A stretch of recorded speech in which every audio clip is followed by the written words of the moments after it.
My name is Alex Dworjan. I'm an Ansible specialist, and I'm going to be walking through the new Ansible automation platform self-service automation portal that became generally available with the 2.6 platform release. So, what is the self-service automation portal? It's a separate application that allows you to launch Ansible automation platform jobs. So, rather than the usual UI that you might expect, which has the job templates, credentials, and all those various things, this really just provides a catalog of items that connect to backend automation platform jobs, leveraging the same access controls, but providing a much simpler way and fewer things to get confused for users that may not care about the automation running behind the scenes, but just want a simple way to launch automation. No different than a catalog that may exist in something like ServiceNow. At the time of recording, on November 10th, 2025, OpenShift via Helm chart is the only way to deploy the self-service automation portal. There is a roadmap to have this available on RHEL 10 via image mode, but just note that as of right now, OpenShift is the only way to deploy this, and that's what I'm going to walk through in this video today. Because of how this is set up, it actually pulls directly from the automation platform. So it creates a sync capability to pull directly based on whatever periodicity that you want. There's also a manual way to launch that sync, but it actually automatically pulls in those jobs and surveys for you. So you don't have to recreate what already exists in the automation platform. It also leverages that access control. So as users log in, they're actually logging in to the automation platform with the access control that's stored there. So if a user doesn't have access to a specific job template in AAP, they also won't have access to that job template in the self-service portal. Because this is all built on Backstage, there is a capability to create dynamic surveys. So again, at time of release of this video on November 10th, that dynamic capability is basically Boolean type. If I select yes for this, or if I pick these particular parameters, add in these additional questions to the survey that a particular user is getting asked. There are things that, once again, in the roadmap to try to integrate with various sources to pull that information from other places rather than only having the ability to basically create more questions. So let's dive into a tutorial to actually install the self-service automation portal, and let's see how it actually gets set up. So jumping into the demonstration, I'm going to start with those pre-installation configuration steps. So I'm going to include in the description down below the specific docs that walk through this process. And I'm just jumping into section 3, which is going to be actually doing that pre-installation configuration. I'm currently logged in as just the platform admin user. And the first step is to verify that you have some organization available to actually connect to. As of the time of recording this on November 10th, 2025, you can only connect to one organization with the self-service portal. So in my case, I'm going to use this networking org that I've already created that has several users and teams attached to it, as well as several job templates to run automation from. The next step is to set up an OAuth application. Again, I've already got a couple here, but I'm going to create a new one, call it self-service 2.6. I'm going to attach it to that organization. URL I can leave blank. Authorization grant type is going to be authorization code. Client type is going to be confidential. And for now, I'm just going to put in a placeholder URL. This will get replaced when we actually create the self-service portal via Helm chart later. But for now, again, just leaving basically a placeholder. So this client URL and client secret are going to be necessary. So record them somewhere so that you can actually put this into a secret later inside OpenShift. I'm going to delete this application, so I'm not concerned about having these available for people to see, but this will be necessary to put into a secret inside OpenShift after you finish the creation of this process. Another important step, if you intend to have any users that are LDAP users to be able to leverage the self-service portal, you will need to make sure you have a specific settings set. So if you go to Settings, Platform Gateway, and then go to Edit Platform Gateway Settings, about 3/4 of the way down, you'll see allow external users to create OAuth 2 tokens. This has to be set to enabled if you want the capability for them to be able to log into the platform. I've commonly seen this one not set to enabled. The default will be disabled. So make sure you take a look to make sure this is enabled if you want non-local users access to log into the platform. So I do actually want a token already created. So fortunately, I'm already logged in as the admin user. So I can just go back to API tokens. And I could just create a token here.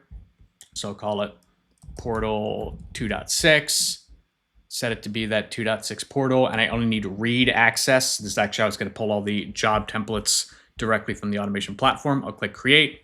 And once again, I'm going to copy this token and store it because this will become a secret later to be able to pull that information directly from the Ansible automation platform. The next step isn't required. So the next step is if I want the ability to do a personal access token to pull from GitHub. So this would be if I want to use that dynamic survey capability. You have to go into GitHub, go into settings as your user, go down to the developer settings, and then go into the personal access tokens. I'm going to just use a classic token, generate a new classic token, and I'll call it, self service 2.6 again. I'll give it a 30-day expiration. And then really, I just want to give it the ability to repo. And then I needed to have read access to the org. And if I want workflow capability, I can tie that in as well. But again, I'm picking this directly out of the docs. Click generate token. Once again, this will give me a short-lived token that I can store somewhere else for actually setting up the platform. The last steps are really around actually getting in a project and the plugin registry created. So I'm going to log into the UI of my OpenShift environment. You can do this via OC commands as well. But I'm just going to go in here and I'm going to create a new project, which will be where the actual application itself is hosted. So if I go to home, I go to projects, and I'm just going to create a brand new project conveniently called portal. Create. Simple enough. And now really the next step is creating that plugin registry inside OpenShift. So I've got to actually untar that particular platform. But first, I want to create a repo for it. So I'm already logged into a server that has OpenShift clients installed. That's how I get the OC command to log in. And I have already downloaded the self-service automation plugin. So I'm just going to create a directory called self, very creative with my naming conventions. And I can see what the path is. So I'm going to do, per the docs, I'm going to export a dynamic root directory. So I know this is /home/a-dworjan/self. And I'm just going to copy directly from the docs this command, and I know I am 201, so I'm just going to replace that here, and this will actually unpack the particular tar. And if I go into self, I can see that it's been completely unpacked.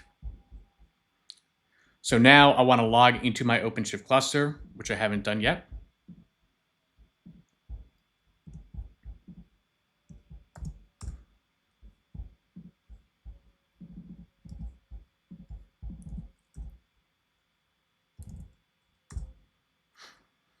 So I'm now logged in as my user. So I've got, again, the appropriate access. I need to switch to that project that I just created. So I'm now using that project. And per the docs, give me a few commands to actually build the plugin registry. This actually goes through that upload process. And then I can verify via the UI that it's actually created by either using CLI commands, or I can log into the developer view and see that that pod exists.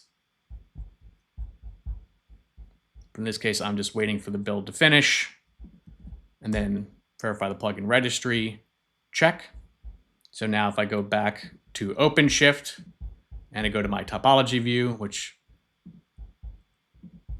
and I want to go to that portal, you'll see that that plugin registry is up and running. So perfect sign that everything worked properly. There are no errors. It's not waiting to get created. So I am off and running.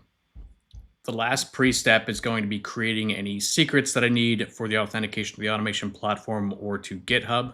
So I'm going to go into secrets and I'm going to create a new secret of the key value secret type. I can really call this secrets RHP AAP portal, as it talks and basically gives me in the docs. And then it's going to walk through a bunch of different key value pairs for this to work. So my key is going to be my AAP host URL, which I can take directly from the platform.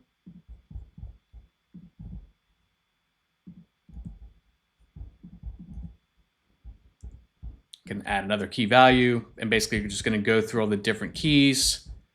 And in this case, I'm going to paste in all the values that I took from the creation before. So I'll take my ID that I created. I'm also going to take the actual secret that I created.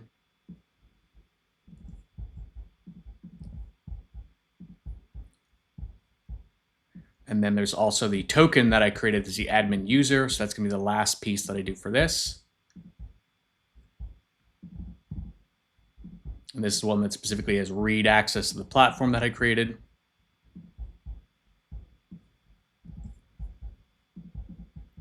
And I can click create. So this finishes the automation platform side of the house. The other one would be if you do want to set up the GitHub secret. So there's another one that I can create. So I go once again, go back to secrets, go to create, go to key value secrets. This once again gives me a specific name to create called secrets SCM. And in this case, I'm using GitHub. So it would be the GitHub token. If you're using GitLab, it'd be GitLab token. Then once again, I'm going to paste that value that I got from GitHub before. And that's it. So this is all the pre-steps necessary to get the automation platform, GitHub, as well as the actual OpenShift cluster available and ready for the self-service portal deployment. So now let's actually deploy the self-service portal application. So in this case, it's specifically going to create a Helm chart. So I'm going to go to Helm releases and click create Helm release. Conveniently enough, there is one already called automation portal. So I'll just search for portal. And conveniently enough, it is that first one. So I'm going to click it, click create. And in this YAML view, there will be a few things that you need to adjust. So obviously the cluster route base is going to be different.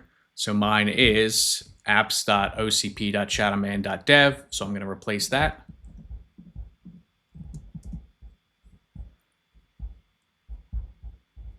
There's also a place farther down looking for basically orgs. So if I just do a search for orgs, you'll see this is default. I want this to be networking. So to use that networking org. And that's really all that you need to change.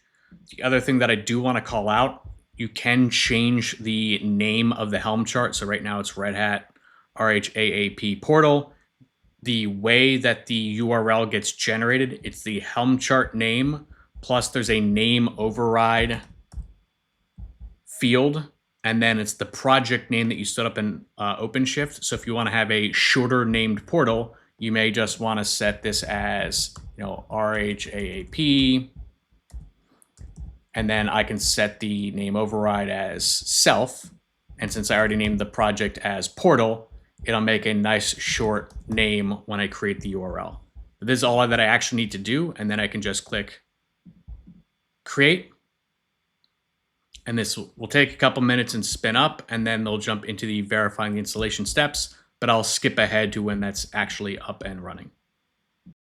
So after just a few minutes, logging back in, I can see that everything is in a healthy state. So I'm going to jump ahead in the docs to section 7, which is actually accessing the self-service automation portal deployment. So first it's going to be actually getting that URL, because as we said before, I created that kind of temp holder for the OAuth application. So if I go back into AAP and I go to that OAuth application for the self-service 2.6, I can replace this example here with the actual new location, and it does have you specifically append a frame to it. So this is the correct URL for this. I can just click save. Now I can actually attempt to log into the self-service portal. So I'm going to log out and then come back here. So this is that URL. When I click sign in, it should take me to the automation platform sign in page. For the first time, I'm just going to log in as that admin user. And then it should redirect me back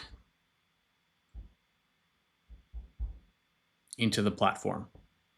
So as you can see, it actually already pulled in job templates. I've got a sync now capability, but I do need to configure some initial row-based access control. Otherwise, only admins can view templates, which isn't helpful. So I want to go to administration and select role-based access control.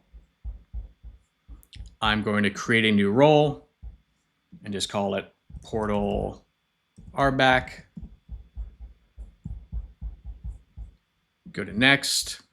I can select users. So in this case, I'm going to select, the various networking teams that I've got to give them access. Next. And as far as the actual permissions, I need the scaffold and catalog options both selected.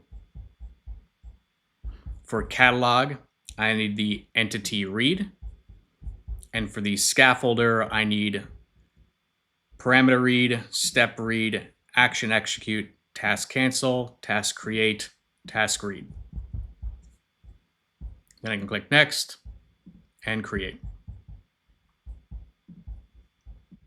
So now I want to verify that this actually worked. So I'm going to log out of the self-service portal.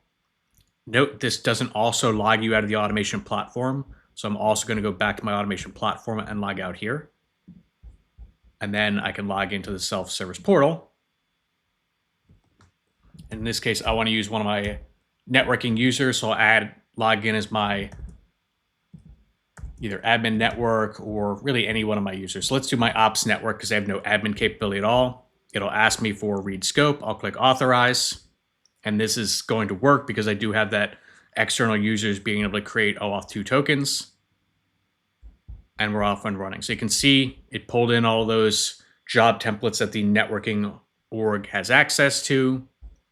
And I can do some pretty basic jobs just from here by clicking start. So again, you can see all kinds of various jobs that exist here.